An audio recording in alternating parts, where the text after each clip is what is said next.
Zero Caliber, the review. Zero Caliber is a military first-person shooter with a story. Developed by X-Real Games, the same developer who also developed Atex Cybernetic. You're able to complete the story solo or with your friends in co-op. It is set in the modern day. Kind of feels a little like Call of Duty Modern Warfare, especially the campaign. However, please note that currently there is no PvP. This is something that the developers are trying to implement though. So, graphics are up first. The graphics for the game are quite impressive, though the developer X-Real Games is known to have games that have fantastic graphics, including the earlier game Atex Cybernetic. Although that game was left in early access untouched for a long time, but that doesn't seem to be the case with Zero Caliber, with constant updates. The guns themselves look and feel great, the set pieces, explosions feel substantial and impactful. However, this is not the same for grenade explosions, which seem a little tiny. The NPC character models, however, aren't the best looking, and look a little bit generic, but you can make do if you aren't paying attention to distinguish one person from the next. Which you generally don't, because you're just shooting them in the face. Well, moving on to the sound. I would have preferred some good music to go with the action, however that doesn't seem to be the case here. The developers might have been trying to go for a semi-realistic feel, so the only sounds you will hear are the gunshots and explosions and the sound of orders being shouted at you. Get over here, soldier!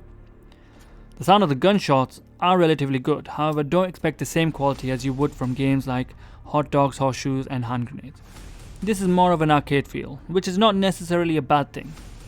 All the guns do sound a little bit similar, but when you're immersed in the game you won't really notice or care that much, but it is something to note. Also, the sound of the grenades does not really have that much of an impact. Perhaps I'm expecting more of an arcade explosion based off the rest of the game, but the sound of the impact is quite underwhelming.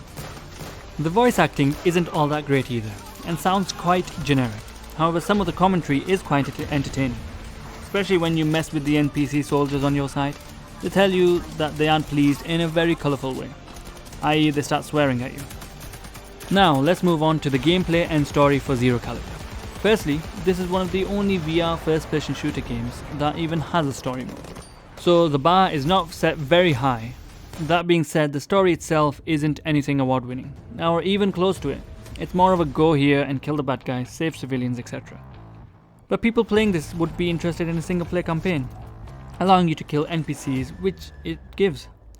You start off at a hub and choose missions you would like to do. Once you complete the mission, another one unlocks. There are no cutscenes, but there are planned events. Without really spoiling anything, it's interesting to see and fun to watch. I just wish there were more scripted events to mix up things. The AI in the game is not very good, but it has improved from what it was when the game originally came out. The bad guys don't really use any sort of tactic, they just feel like they're blindly shooting with terrible aim. That being said, you can't just run out, otherwise you will be slaughtered. The AI might not be that good, but you aren't John Rambo. So when there are a substantial amount of enemies shooting at you, you will die. You can also climb the environment, which is a neat feature, especially because you have to climb like you would do in real life, using your hands. However, I don't think I've really been able to use it in any sort of gunfight situation, but it is something you can have fun with. So, after every mission, you get sent back to the hub. Here you can choose different weapons and equipments to buy that you may have unlocked during your campaign. So there is an added element of progression. However, I find that you can just pick up weapons that the enemies drop, or even weapons around the level, and take them with you. When the level finishes, you can just keep them. Considering most weapons kind of feel the same with slight differences, so I would just pick the weapon with the biggest magazine or even a shotgun for a one-shot kill, which is actually quite a lot of fun to use. But because of this, I don't really believe you need to buy other guns, but at least it has a progression system and you can choose. There are also snipers that you can use, but to be honest, personally, I find snipers extremely difficult to use in VR. This game does not really try to be a realistic shooter, so you always have unlimited ammo.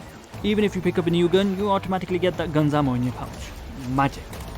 Personally, I'm okay with that, but it depends on what you're looking for. Although it can be nice to have an option where you can play on a harder setting where you need to watch your ammo count and potentially give more reasons to pick up other weapons. You're also able to complete the story in co-op mode with up to 3 players. This is where the fun actually lies, being able to play with your friends. Now I said it's not multiplayer, but that's only for PvP for now. But if like me, you don't really have any friends, you can still play with random people online and maybe make some new friends. So, is this game worth a buy? Overall, I think the game is quite good for what it is trying to be. I'm just glad that we have a developer focusing on a single-player first-person shooter VR game, as there are already quite a lot of FPS multiplayer games in VR. Now, having a story with some predetermined things happening is something generally novel in the VR space, so I do have to commend the developer. I wish the AI was a bit better and your actions felt more impactful, as currently it just feels a little like you're just going from one checkpoint to the next. Mainly because I still don't really understand what the motivation of the bad guys is. Really, it hasn't really been explained, or if it hasn't been done in a way that really catches your interest. But despite all of that, I still think it's a really fun game, especially if you can find friends to play with. My overall score? It's worth a buy. Thanks for watching, have a great day, see you next time.